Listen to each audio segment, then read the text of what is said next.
Hello, everybody. Hope you're having a good weekend so far. The Niagara Frontier Radio Reading Service now presents a reading of articles and features from the New York Times.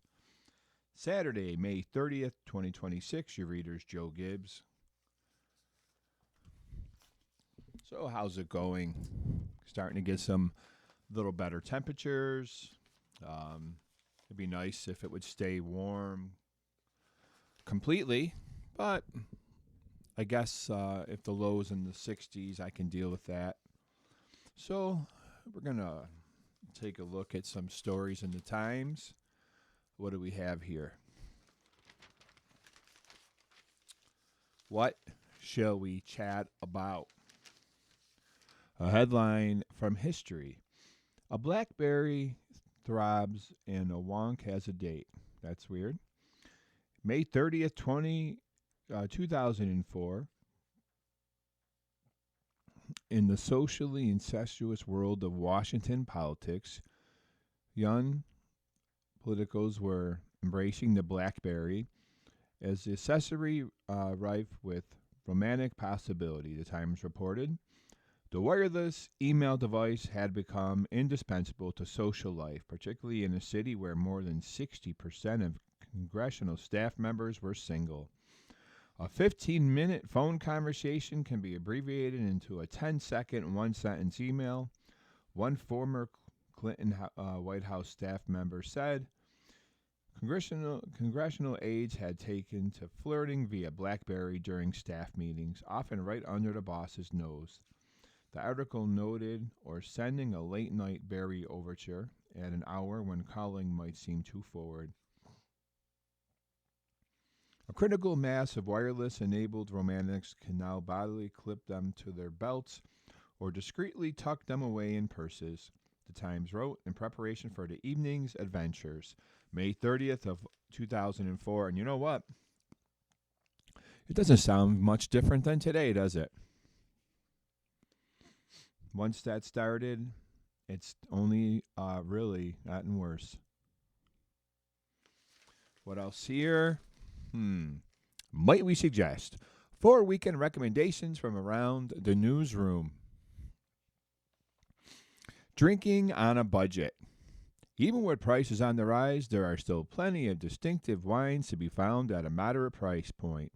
Eric Asimov, the Times chief wine critic, found 20 worthwhile bottles under $20, including a sparkling rose from the Penatas in the Catalonia region of Spain, a bright and floral Dulcedo de Alba, and a richly textured Sauvignon Blanc from California.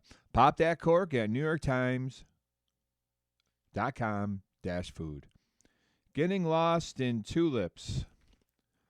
For the travel desk, Elaine Glusak embarked on a week-long self-guided bike tour through the Netherlands. I always do that. Over the weekend. I go on a bike tour through the Netherlands, where she got hopelessly lost amid the maze of canals, windmills, and vibrant tulip fields. Start planning for next year's tulip season. Not here, no, the Netherlands. The popular Keukenhof Garden opens about seven weeks each spring. And there's a nice little picture of some flowers. Beautiful. Or, if you want to stay in the States, you could see a Broadway show. There's just over 1 week left until the Tony Awards on June 7th. Plenty of time to catch up on this year's nominated musicals and plays on Broadway. The new musicals, The Lost Boys and Shamidadoon, are top contenders with 12 nominations each, as is the revival of Ragtime, which notched 11. Every nominated production sells lottery or rush tickets at substantial discount, and you can avoid convenience fees on full-price tickets by purchasing them in person at the box office. Find more and tips snagging a seat at NewYorkTimes.com/theater. Number 4, Finding a Lucky Charm. The star of Big Ten baseball tournament championship was decidedly not the UCLA freshman pitcher Angel Cervantes, but rather the miniature toy dinosaur Jerry, perched nearby in the pitcher's mound. Savannah's tiny pitching partner, who started tagging along in high school, calms him down, he said in a post-game interview. And he's not alone. Researchers have found that good luck rituals and superstitions may improve performance by increasing a person's confidence and their ability to succeed. Consider a Jerry the Dinosaur of your own at theathletic.com. Hey, I have my own office at home, and I have all kinds of good luck tchotchkes and different things that I use because I have to get so much done every month, and it's very challenging. So I have a lot of superstitional things on my desk, and I would not take any of them off if I was anyone. I just keep adding. What do we have? What do we have? Facts of interest. Did you know that more than 50 women have served as state governors and 14 states currently have female executives? The most on record after this year's inaugurations of Mickey Sherrill in New Jersey and Abigail Spanberger in Virginia. Very good. Another fact, Europe is facing a surplus of 5 million metric tons of a type of potato used for French fries. What? Europe is facing a surplus. Let's hear this again. 5 million metric tons of potato for French fries? Why do we have that many potatoes sitting in Europe? Can someone tell me? Why don't Mrs. Bike Ride going through the Netherlands start riding through all these places with potatoes and get some trucks down there, and let's get some potatoes going to the States. Fly some potatoes back and drop them, just like the turkeys on WKRP in Cincinnati. I'm aging people now. If you know what I'm talking about with WKRP in Cincinnati, they drop the turkeys thinking they can fly, and they all hit the ground. Les Nessman, now we'll know how old you are. Surveys indicate that it has been nearly a quarter century since majority of U.S. voters thought this country was headed in the right direction. No one ever thinks the country's going in the right direction. 4 reasons that researchers do not fully understand. Asian patients with lung cancer tend to live longer and respond better to their therapies than people of ethnicities, according to some studies, to other ethnicities. Well, that's weird. They're using immune therapies and living longer. The Book of Mormon missed 25 performances during a shutdown prompted by an electrical fire at the Eugene O'Neill Theater. As a result, the production missed out on about $2.3 million in ticket sales. That's not good. According to Sportico Coco Gauff, the 22-year-old two-time Grand Slam tennis champion was the highest-paid female athlete last year, earning $31 million in prize money and sponsorships. That's not bad, not shabby. What can you do with $31 million? Would you take that bike ride through the Netherlands? Would you go to Europe and buy 5 metric tons of potatoes? What would you do? You ponder that for a while on this weekend. Now here's another, here to help. More biking. 5 tips to make biking less intimidating. I'm coming up on a decade living in New York City. After years of sweaty subway commutes and expensive cab rides, I've been itching for a new way to get around. In theory, I'd love nothing more than to hop on a bike and jet across town. In practice, I'm a nervous person, so unprotected bike lanes, frenzied city traffic, and pothole-dotted streets make me apprehensive. So I reached out to wire cutter biking experts about what I need to know to get started safely. Beyond the bike and helmet, that is. Here's some advice if you also hope to become more of a bike person. For staying safe. The first step is to getting comfortable, is feeling safe, the staff writer Tim Heffernan said, not Doug Heffernan's brother. He suggested investing in a loud bell, some reflectors that snap onto the spokes, and a bright set of lights. Anything to make you conspicuous to motorists, which is the main thing for urban and suburban cycling safety. You want to be seen and be heard. For easier navigation, the project's editor, Philip Zaminda, said a secure phone mount was his best purchase when he decided to start biking around the city. The staff writer, Evan Dent, loves his too. He said having easy access to his phone is super helpful for directions and health tracking. For tire care, the cycling expert Christine Ryan suggests having a good floor pump at home to keep your tires inflated to the recommended pressure, which can help prevent one of the most common types of flat. She also said that a new biker should learn how to fix a flat before they start riding. With a good kit, it's actually easy. For security, bring a solid lock everywhere, Mrs. Ryan said. Even if your destination has a bike room, you should still lock your bike to something once inside. Too often, she said, thieves target bike storage rooms. That's right.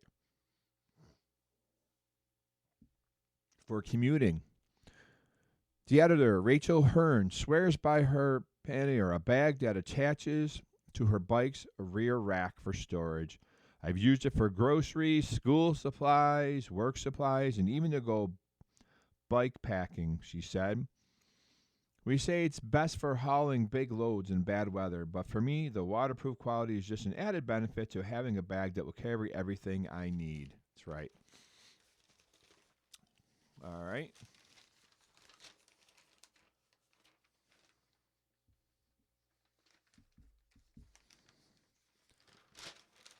What do we have here? What shall we talk about?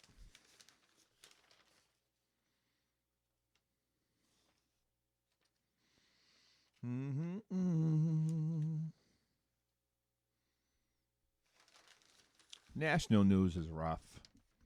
I mean, it's all rough.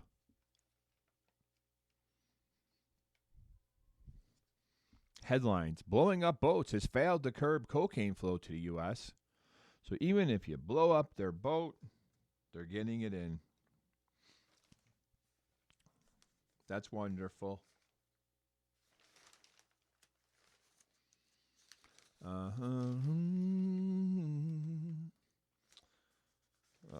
Okay.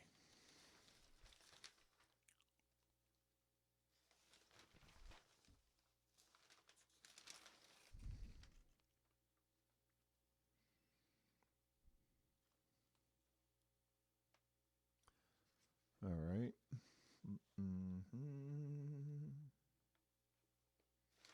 It's long.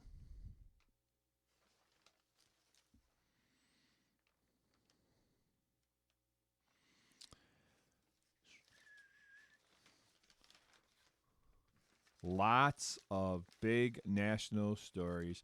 What is going on with the continuous articles and stories about Jeffrey Epstein? Why can't they just stop talking about him? He's not worth the time or the print or the ink. How this says how he get away with it for so long? Because he's loaded. That's why. If you're loaded, you could do whatever you want. Little tidbit about this here. It says, how did he get away with it for so long? The big questions about Jeffrey Epstein. The federal government repeatedly missed opportunities to fully investigate or charge Epstein until 2019.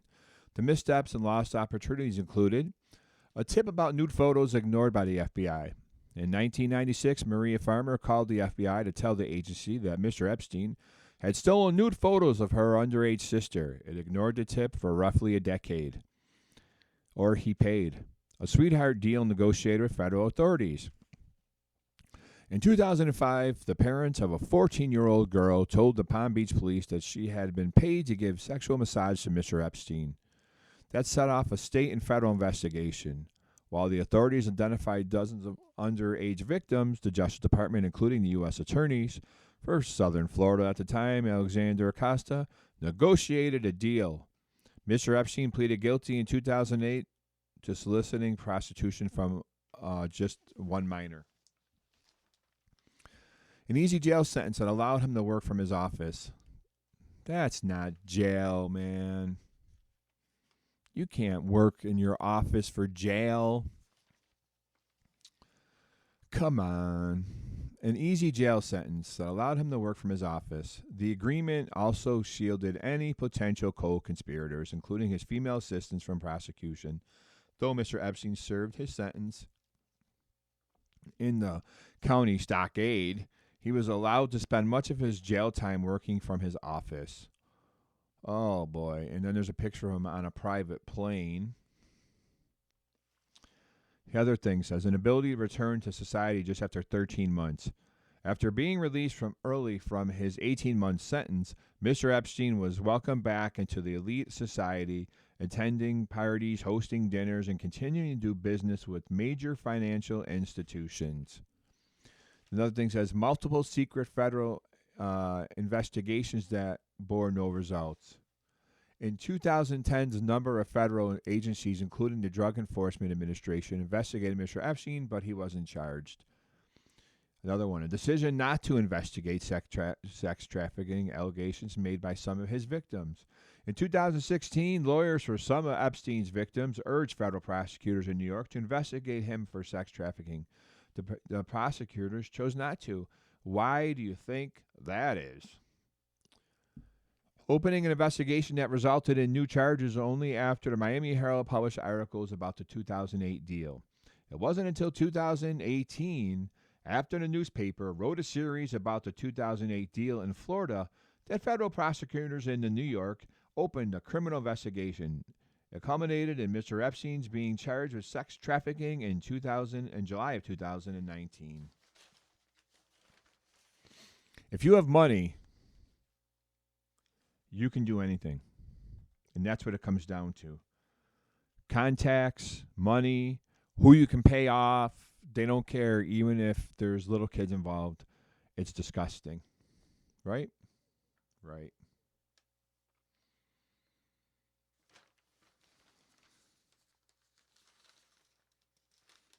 It's horrible.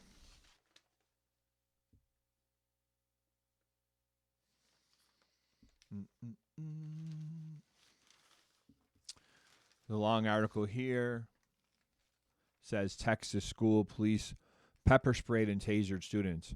You know, that might not sound right. I get it. But these students nowadays, they're on a tear. There's no parents. There's no discipline. There's no respect.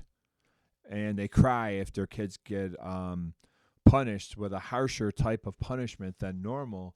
You know, the old ruler on the hand is not even allowed anymore. These kids are out of control, shooting teachers, punching teachers. So maybe a tasering was called for. I don't know.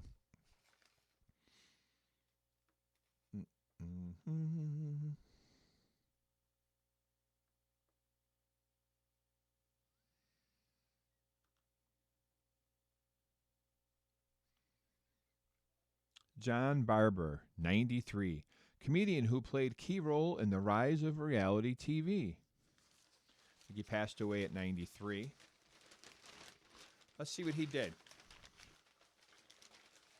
Let's take a look here. Yeah, there's a lot of crunching of the paper today, huh?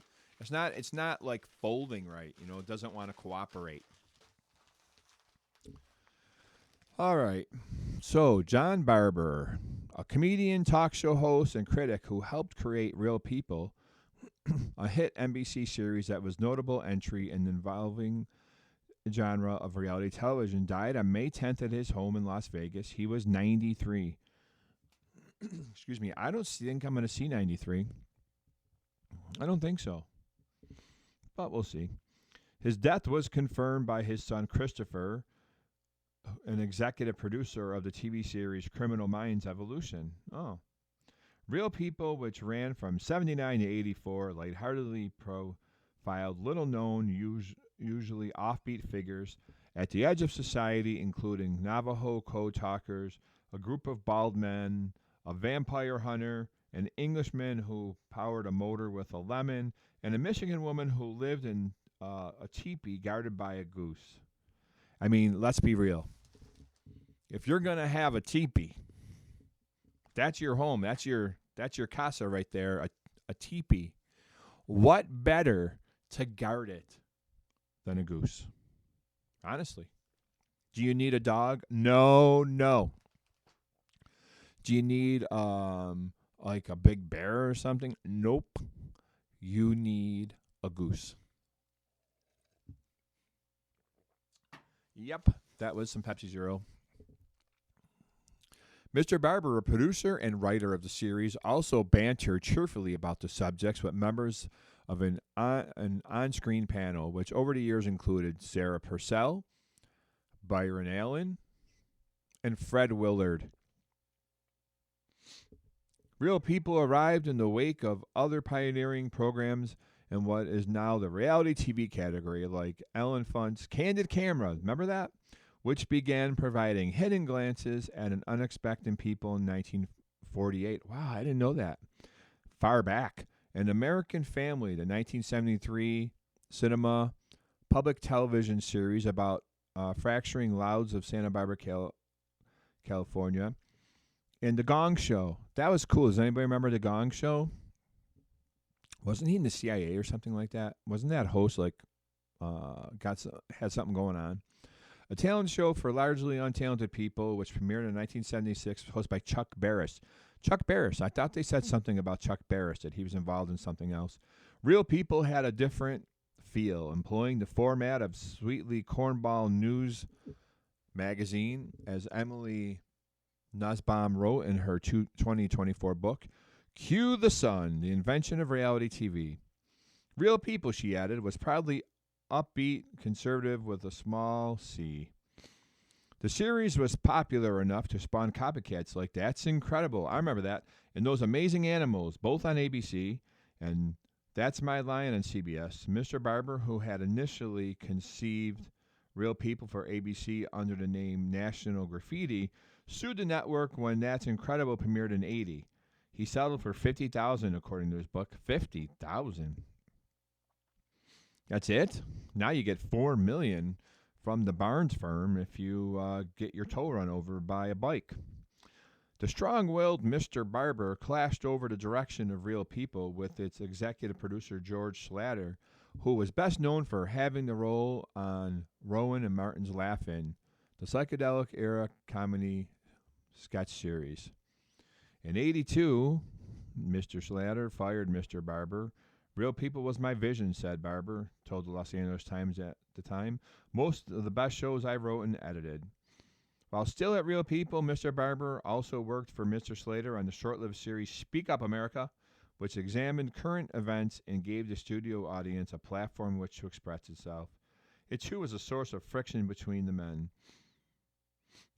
For Speak Up America, Mr. Barber had interviewed Jim Garrison, the former New Orleans district attorney, who believed that anti-communist and anti-Castro extremists in the CIA had plotted to kill John F. Kennedy and that Lee Harvey Oswald, the accused assassin, had not fired a shot.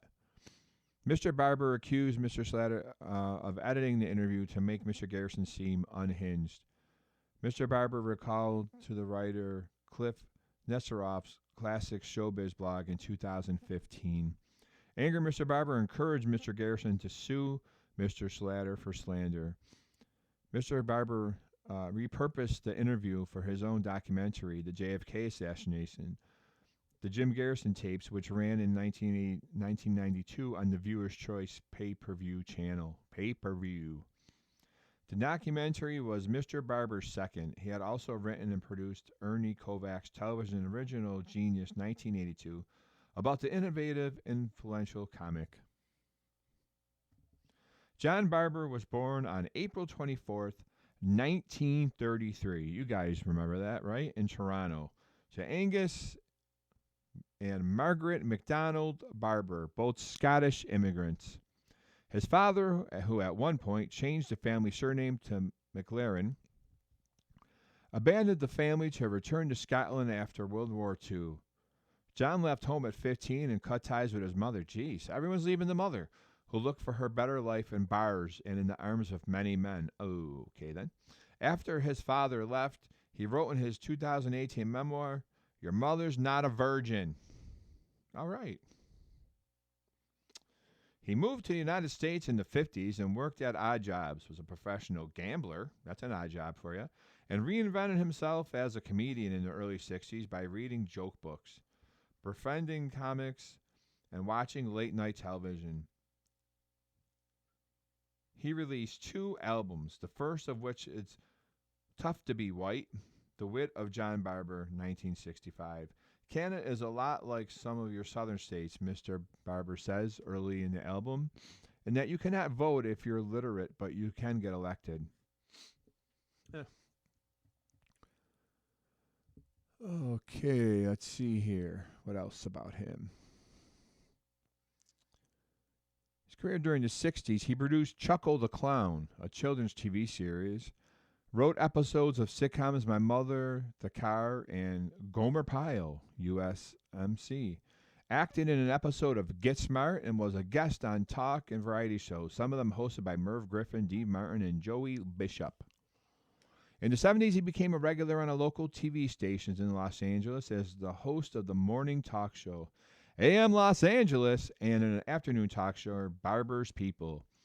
He was also sometimes caustic critic at large at KNBC from 72 to 77, reviewing movies and plays and books and television, but left when the station refused to give him a raise. In 73, he interviewed the Loud family on public television about the impact an American family was having on their lives. In 1976, he hosted the pilot episode of The Gong Show. I didn't know that. But Mr. Barris, who was also the show's creator, replaced him. Yeah. He was disappointed, Mr. Barris' son said in an interview, but he was more of a Frank Capra guy. He believed that people had dreams. He didn't like that Chuck made fun of these crazy people. No, Chuck needed to make fun of these crazy people. I don't know if you remember The Gong Show, but they weren't great. Mr. Barber, who also reviewed movies for Los Angeles Magazine, was hired by Mr. Slater to write for a Laugh-In reboot in 77, which led to Real People. His role in creating and producing Real People, in honor of which he later billed himself the godfather of reality TV, was a peak moment in his career. Years after his public star had faded, he remained intrigued with conspiracy theories about the Kennedy assassination. He followed the Garrison tapes documentaries with the American media and second assassination of President John F. Kennedy, for which he once again used the Garrison interview, with added accusations that mainstream media outlets like CBS News had promoted a cover-up of conspiracies about the assassination. In addition to his son, Mr. Barber is survived by his wife, Sarita Ferreira Barber, whom he married in 65, and his sister, Margaret McLaren, who he never married. In late October 1975, as New York City teetered on the brink of bankruptcy, Mr. Barber staged a tongue-in-cheek Save New York telethon in Los Angeles station after presenting a $3,000 check to New York's mayor at the time, Abraham D. Beam. In his memoir, Mr. Barber recalled that Mr. Bean had asked him, "How come I've never heard of you?" "Mr. Mayor," he replied, "I guess it's because I've been running my career the way you run your city." Oh. That was harsh. So take a little look at yesterday. That was nice.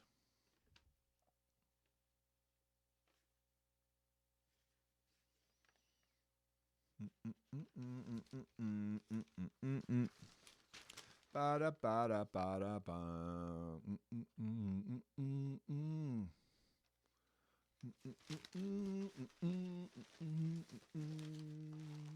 To another section has ba-da-da, ba-da-da, boom.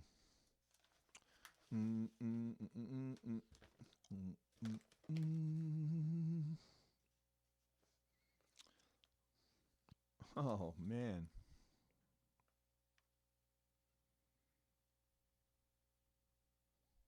What do we have here? What do we have here.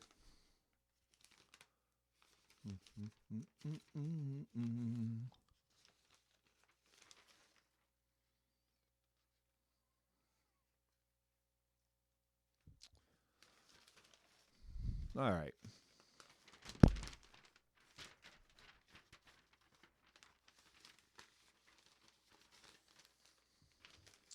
Some financial stuff. Rising exports lower U.S. goods trade deficit. The U.S. trade deficit in goods contracted more than expected in April as a surge in exports blunted rising imports, but economists cautioned the trend was unlikely to be sustainable, with businesses ramping up investment in artificial intelligence. Can't get enough of that. The advance report from the Commerce Department on Friday suggested the 3-month U.S. backed war with Iran, which has disrupted shipping in the Strait of Hormuz. That Strait of Hormuz is something. Had yet to have a significant impact on the nation's trade flows. The artificial intelligence spending boom is largely dependent on imports, including computer chips. Seemingly, the relentless AI investment and growth outside the tech sector should propel imports, said Oren Klanchkin, financial market economist at Nationwide. Nationwide is on your side. Export growth is likely to be relatively more subdued as Iran's stalemate weighs on overseas demand. All right, let's look at something else. American Eagle and the Gap both issue weak forecasts. Poor Gap. Shares of Gap and American Eagle Outfitters tumbled over 12% on Friday after both retailers issued weak forecasts, signaling deepening pressure on consumer discretionary spending. Gap cut its annual sales forecast as it works through a turnaround, while American Eagle kept its forecast intact, but cautioned on near-term gross margins, with both flagging weakness in some apparel categories. That's because everything you sell is expensive. That's why. Gap's moderated outlook is disappointing against the backdrop of relatively resilient consumer through the first quarter of the fiscal year. Broadly speaking, Telsey advisory analyst Dana Telsey said, pressure at Gap was centered around its Old Navy business, where seasonal women's apparel failed to connect with shoppers, analysts said. American Eagle also faced challenges as the strength at Erie failed to offset weaknesses at its core brand. Everyone orders stuff online through the Amazon and Walmart and all that. They don't need to go to the Gap, the Eagle. They don't need Old Navy. You don't need it. A lot of people are just staying home, clicking buttons, and hoping it fits. Universal Music Group declines takeover offer. Right after I snag some Pepsi Zero, we're going to see what that is. Pepsi Zero snag. Universal Music Group declines takeover offer. Universal Music Group's board on Friday declined an unsolicited takeover proposal from Bill Ackman's Pershing Square. In April, Pershing Square proposed a cash and stock offer through its acquisition vehicle, valuing Universal Music at around £30.40 per share and making the deal worth $55.75 billion or $65.03 billion, according to Reuters calculations. Universal said no. We don't want $65 billion. I mean, who wants that? Universal rejected Pershing's bid, stating that the proposal fundamentally and materially undervalues UMG and will not deliver superior value creation, adding that it is not in the best interests of UMG, its stockholders, artists, songwriters, employees, and other stakeholders. Pershing did not immediately respond to Reuters' request for comment. Universal Music Group, UMG, the company behind superstars including Taylor Swift, is expected to move its listing to New York from Amsterdam. $65 billion. Call me when you have some money, would ya? I mean, really. Stuck on the Sanford and Son for some reason. I don't know. Stuck on the Sanford and Son today. I don't know why. Stocks and bonds. Oil prices fall as U.S. and Iran edge closer to agreement. Oil prices fell and stocks rose on Friday on tentative signs that the United States and Iran were nearing a preliminary agreement to end the war. Negotiators were discussing a new memorandum of understanding that appeared close to winning approval from both sides. Although disagreements remained over several key provisions, one major hurdle was the status of Strait of Hormuz, a critical trading route for oil and gas tankers from the Middle East. President Trump said that he would meet with advisors in the White House on Friday to make a final determination on a ceasefire deal. Okay, that'd be good. The potential breakthrough followed a volatile week in which U.S. and Iranian forces exchanged sporadic fire, highlighting the risks of renewed escalation as well as the fragility of the current truce. Oil prices decline. The price of Brent crude, the global benchmark for oil, fell 1.7% in choppy trading to $91.12 a barrel for August delivery, currently the most heavily traded contract.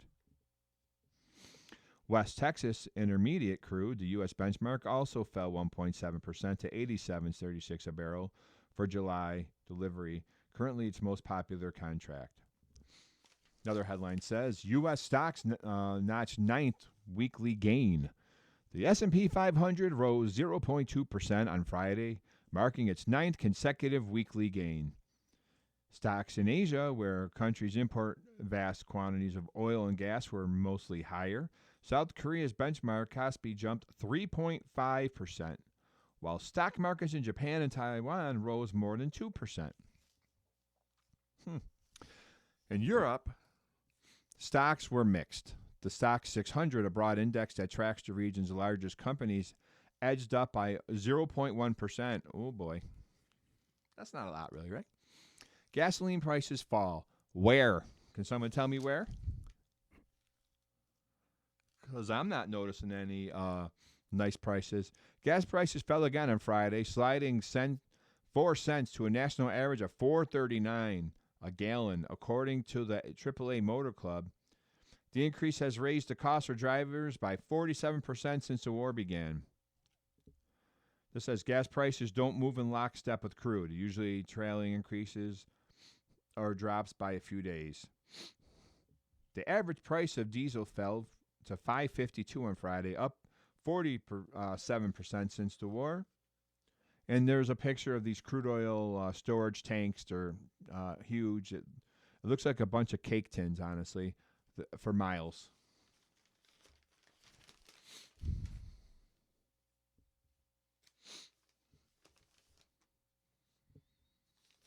Okay.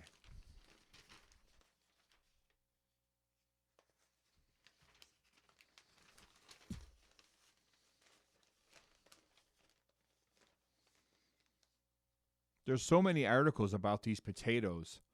I mean, like, we could read for hours on this potato situation. It says the world capital of French fries has too many potatoes. And there's a guy standing on a mountain of potatoes. It's insane.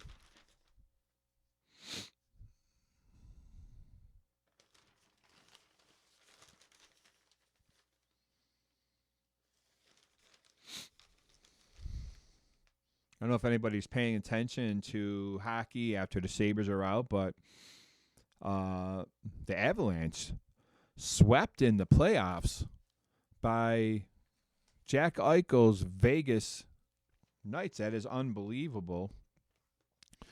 Considering that the Avalanche were the number one team in the league, the highest scoring team in the league, the President Cup's trophy winner of the year. And they didn't win a game. I know they were a little beat up, a couple of their top players, but what team right now isn't a little beat up? If you're still in the playoffs right now, you're beat up. And John Tortorella, the coach of the Vegas Knights, He's the only coach to sweep um, the President Cup trophy winner for two different teams. So he coached Vegas, and they swept Colorado, which was this year's highest point getter. And when he coached the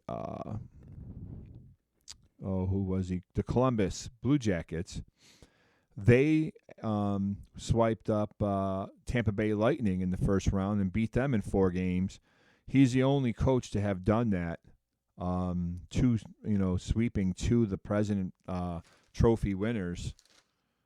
And now he's going to be going against Carolina, which I don't know if anybody paid attention to the Carolina-Montreal series, but it hurts watching Montreal, who found a way to beat the Sabres, and what I thought was the worst game Montreal played in the entire series was one of the worst ones.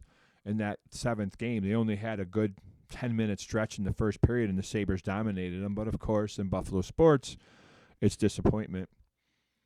Montreal playing Carolina, you look at these games, there's 7-8 minutes left, 10 minutes left in the third period, and they have 7 shots, 8 shots. Disgrace. So now, will Carolina be able to shut down Eichel and Vegas like that? Who knows? Every time Montreal shot the puck in, it was out immediately. So they're going to have to try to use some speed and just rush it in and use some odd man rushes and get some shots off of, rushing from defense. Because if you shoot it in against Carolina, I have news for you. They're going to get it out immediately.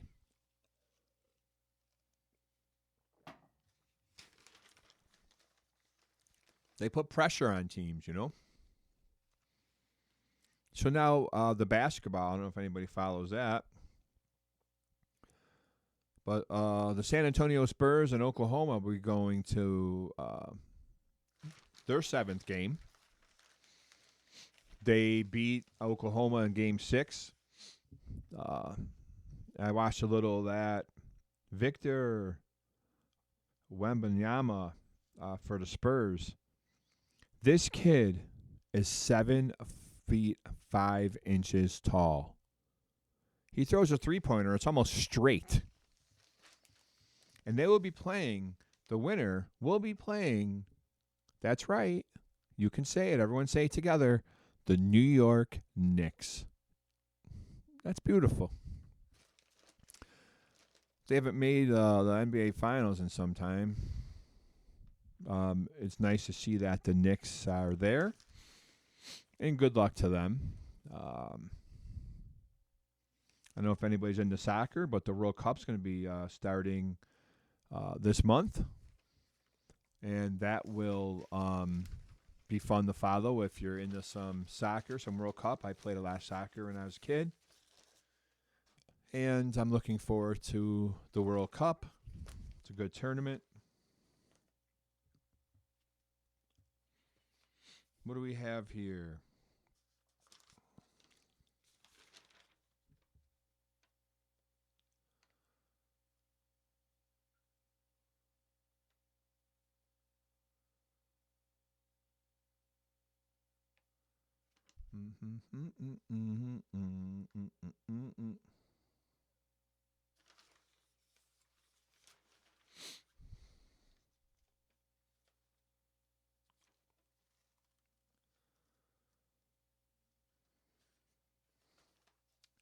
All right.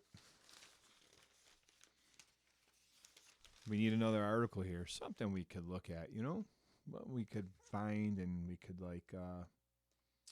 talk about.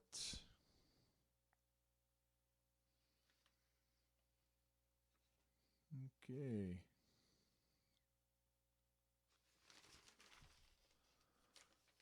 Hey, if you want to go on a trip, there's a thing here about Providence, Rhode Island.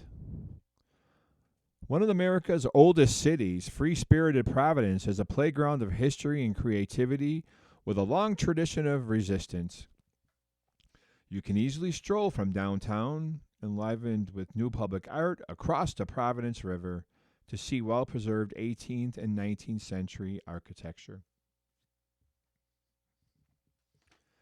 There are new galleries and museums, including a groundbreaking feminist cultural center and the African American Museum of Rhode Island, already home to the Rhode Island School of Design and prestigious culinary school.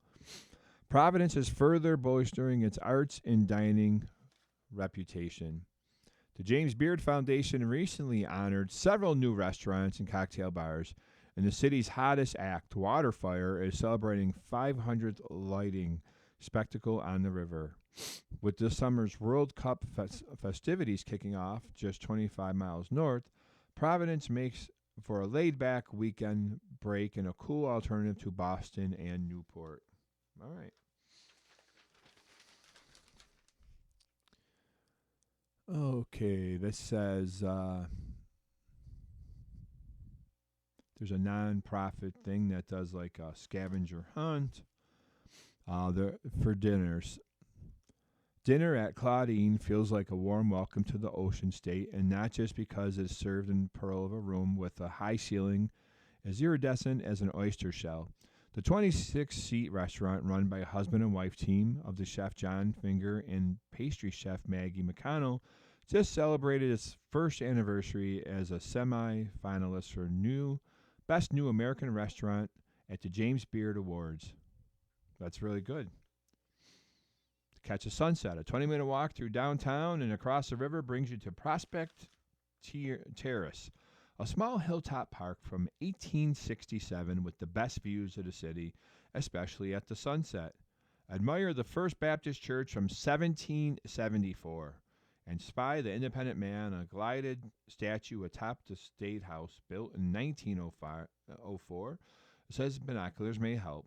That's standing 14 feet tall. Next to you is Roger Williams' statue, commemorating the English Reformed theologian who took refuge with Narragansett tribe by the Mohasset River. That's very interesting.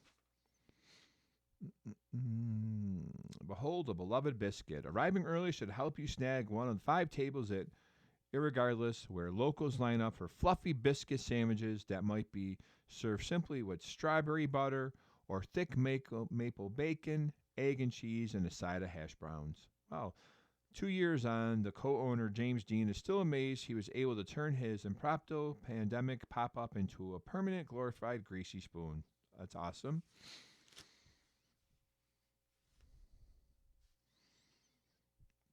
Okay, create a masterpiece. Tucked away in Little Italy, the spirit of Murano is alive and well in the hands of master glassblower and alum of world-renowned Simon Pierce Glassware Company. Benjamin Guerre opened in 2017.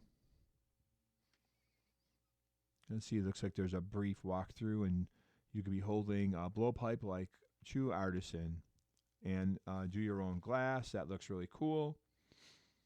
There's another thing called Brunch with Books. What else? Cruise a River. Ringing in the 35th season, the Providence Riverboat Company leads narrated tours on history and architecture. That's cool.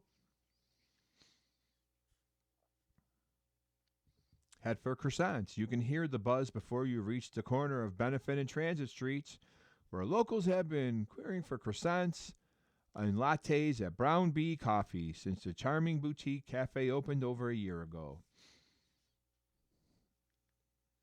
Okay, you could rent a bike, it looks like, for $60. And there's a 14.5-mile trail. And then it says explore the east side, where there's many shops and different places to eat and all kinds of things to do. And that is in Providence, Rhode Island. So, it's good to hear about different things, right?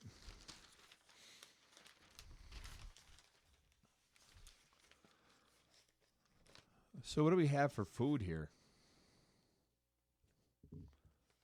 What do we have for food?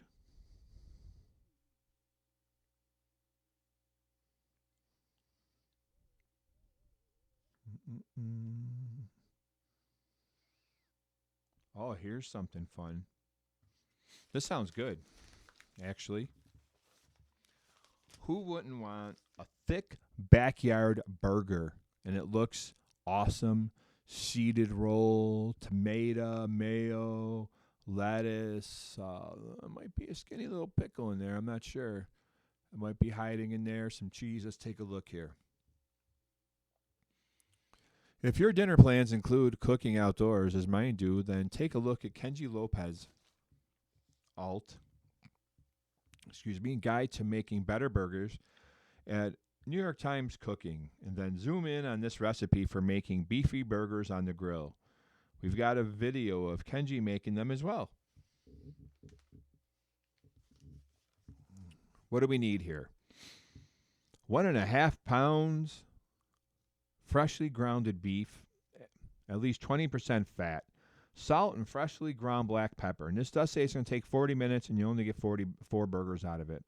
4 to 8 slices of cheese on your choice, and 4 soft hamburger buns, toppings, and condiments as desired. Okay, that's it. What are we going to do? We're going to place the beef on a parchment-lined rimmed baking sheet and divide it into 4 even piles. Without lifting the meat, gently shape it into 4 patties about 1/2 inch wider than the burger buns. They look like some nice thick burgers. Do not overwork them. Make a shallow indentation in the center of each patty to prevent bulging as they cook. I've always seen people do that, and I've never done it. I guess it works. I don't know. Season the top side generously with salt and pepper. Use a thin metal spatula to flip it, and season the second side, then refrigerate until ready to grill. Light a full chimney of charcoal. Once the coals are fully lit and covered with gray ash, spread them evenly over one side of coal grate. For gas grills, set half the burners to high heat. Set the cooking grate in place, cover the grill, and heat for 5 minutes. Clean the oil grate. Place the patties directly over the hot side of the grill. Cover with vents open and cook, rotating as needed until well charred and the centers reach 110 degrees, about 5 minutes. Flip the burger, add cheese, and cover again. Continue cooking until the cheese is melted and the burgers reach 125 degrees for medium rare, 135 degrees for medium, and about 1 to 2 minutes more. Transfer to plate to rest. I never knew what the temperatures were for, like medium rare or all that stuff. I just like my burger pink. If I have to chase it down to get it, the better. If the burgers are dripping too much fat on the coals and get engulfed in flames, that's me. At any point, either slide them to the cooler side of the grill, or if using charcoal grill, cover the grill with the lid to snuff the flames. This will not work on a gas grill, which is designed to vent even when the lid is closed. Toast the buns over the center of the grill until golden and warm. Assemble the burgers with your desired toppings. Place and serve immediately. Everyone knows how to make a burger. These burgers look good. I like this seed roll. That looks awesome.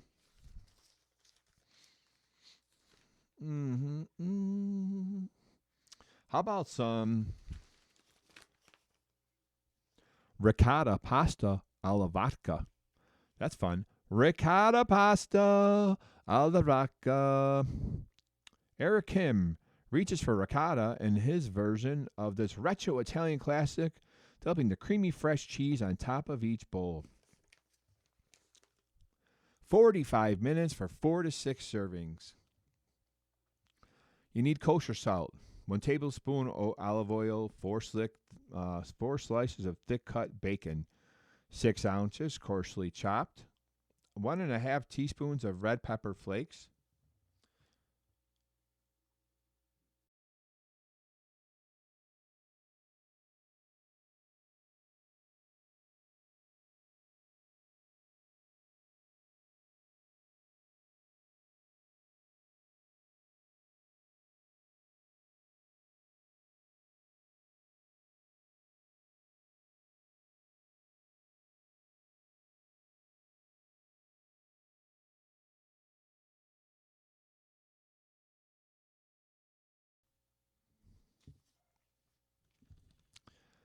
Four ounces pecorino romano or Parmesan finely grated, 1 cup, 1 cup, 8 ounces whole milk ricotta, finely chopped flat leaf parsley or basil for serving.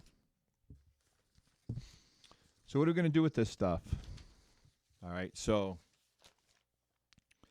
Bring a large pot of salted water to a boil. Heat a large, high-sided skillet over medium-high. Add the oil and bacon and cook, stirring occasionally until the bacon is crispy at the edges, about 5 minutes. Carefully drain all but 3 teaspoons of the fat, reserving any excess for later. We're always saving for later. Lower the heat to medium. Stir in the red pepper flakes, oregano, and garlic, and cook. Stirring constantly until fragrance, just a few seconds. Add the onion, season generously with salt and pepper, and cook over medium-high, stirring until the onion is translucent, about 5 minutes. Add more bacon fat if the pan dries out. Add the tomato paste and stir constantly until slightly darker in color, about 3 minutes. Turn off heat and stir in the vodka. Yeah, now we know what Eric Kim, who made this, was doing. Getting a little tipsy. Little loopy. Add the pasta to boiling water and cook according to package instructions until 2 minutes shy of al dente. Who is al dente anyway? Who is that guy? While the pasta cooks, turn the heat under sauce to high and cook, stirring constantly until reduced by 3/4, about 2 minutes. Add the cream and bring to a simmer. Take off the heat. Reserve 2 cups of pasta water, drain the pasta, and add to the pan with the sauce, along with 1 cup pasta water and most of the pecorino. Cover over medium-high, stirring vigorously with one hand while moving the pan back and forth with the other. I can do that until the sauce glossily drapes the noodles, 5 to 7 minutes. Add more pasta water if the sauce looks dry. Fish out the garlic cloves. Taste and season with more salt and pepper as desired. Divide the pasta among plates, sprinkling with any remaining pecorino and dolloping each serving with 3 spoonfuls of ricotta. Top with parsley, which adds necessary freshness to counter the richness. And we all know we need bread. Come on, man. We got to have some Italian bread. I just baked some Italian bread last Sunday. A little semolina Italian bread. Made some of that. And this thing was big like a football. It was beautiful. It was beautiful. Big old loaf of bread. Nice. So I hope you guys